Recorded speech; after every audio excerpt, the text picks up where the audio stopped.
तो नमस्कार, आपका हमारे चैनल में बहुत बहुत स्वागत है। आज हम जानेंगे कार्तिक पूर्णिमा की व्रत कथा के बारे में। आइए जानते हैं कार्तिक मास में आने वाली पूर्णिमा का विशेष महत्व है। इस दिन व्रत करने से व्यक्ति को भगवान विष्णु के साथ साथ भगवान शिव की कृपा भी प्राप्त होती है। इसलिए कार्तिक पूर्णिमा के दिन इस कथा का पाठ जरूर करना चाहिए। इसके पाठ से व्यक्ति को दुखों से छुटकारा मिलता है। कार्तिक मास की कथा के अनुसार जब भगवान कार्तिकेय ने तारकासुर का वध किया था, उससे क्रोधित होकर तारकासुर के 3 पुत्रों ने देवताओं से बदला लेने का फैसला किया। तीनों अप्सरों के नाम थे तारकाक्ष, कमलाक्ष और विद्युन्माली। देवताओं को पराजित करने के लिए पहले तीनों ने तपस्या की और तपस्या के लिए जंगल में चले गए। उन्होंने हजारों वर्ष तक अत्यंत कठोर तप किया। उनके कठोर तप से ब्रह्मा जी प्रसन्न हुए और उनके सामने प्रकट हो गए और ब्रह्मा जी ने तीनों से वरदान मांगने के लिए कहा। तीनों ने कहा कि ब्रह्मा जी, हमने आपको प्रसन्न करने के लिए कठोर तप किया है, आप हमें अमरता का वरदान दें। उनका यह वरदान सुनकर ब्रह्मा जी ने कहा कि मैं आपको अमरता का वरदान नहीं दे सकता, लेकिन आप इसमें कोई ऐसी शर्त रख लो जिसके पूर्ण होने पर ही आपकी मृत्यु होगी। वैसा वरदान मैं आपको दे सकता हूँ। ब्रह्मा जी के वचन सुनकर तीनों ने बहुत विचार किया और ब्रह्मा जी से वरदान मांगा, हे प्रभु, आप हमारे लिए 3 तारों पर 3 नगरों का निर्माण करें।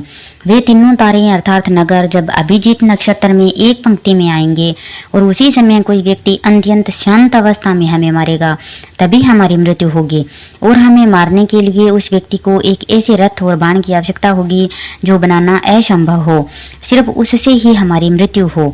उनकी इच्छा सुनकर ब्रह्मा जी ने कहा, तथास्तु, आप तीनों की इच्छा के अनुसार ही होगा।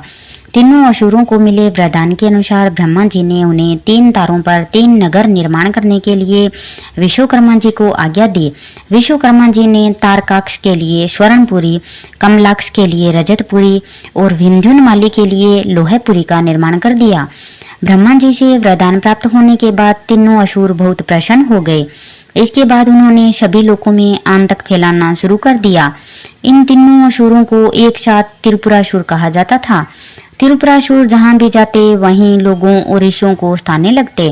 उन्होंने देवताओं को भी देवलोक से बाहर निकाल दिया। त्रिपुरासुर के आतंक से परेशान होकर उन्हें हराने के लिए सभी देवता एकत्रित हुए। सभी ने अपना सारा बल लगाया, परंतु त्रिपुरासुर को हराने में कामयाब नहीं हो पाए। अंत में सभी भगवान शिव जी के शरण में गए। देवताओं ने कैलाश पर्वत पर जाकर शिव जी को पूरा वृतांत बताया।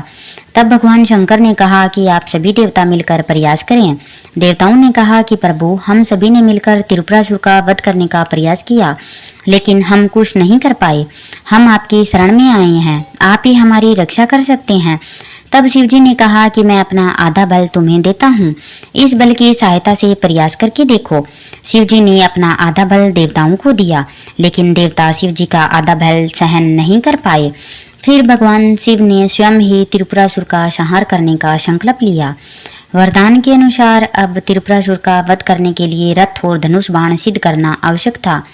भगवान शिव ने पृथ्वी को ही उनका रथ बनाया, सूर्य और चंद्रमा को उस रथ के पहिए बनाए, सृष्टा सारथी बने, भगवान विष्णु बाण बने, मेरु पर्वत धनुष और वासुकी उस धनुष की डोर बने। सभी देवताओं ने अपने बल से वह रथ संभाल लिया। इस प्रकार असंभव रथ बनकर सिद्ध हुआ। लेकिन जैसे ही भगवान शिव जी उस रथ पर सवार हुए, उनकी शक्ति के कारण वह रथ डगमगाने लगा। तभी विष्णु भगवान वृषभ बनकर उस रथ में जुड़े। घोड़े और वृषभ की पीठ पर सवार होकर महादेव जी ने उस असुर नगरों को देखा। अपने धनुष पर बाण रख उन्होंने पाशुपात अस्त्र का संहार किया और तीनों तारों को यानी नगरों को एक पंक्ति में आने का आदेश दिया।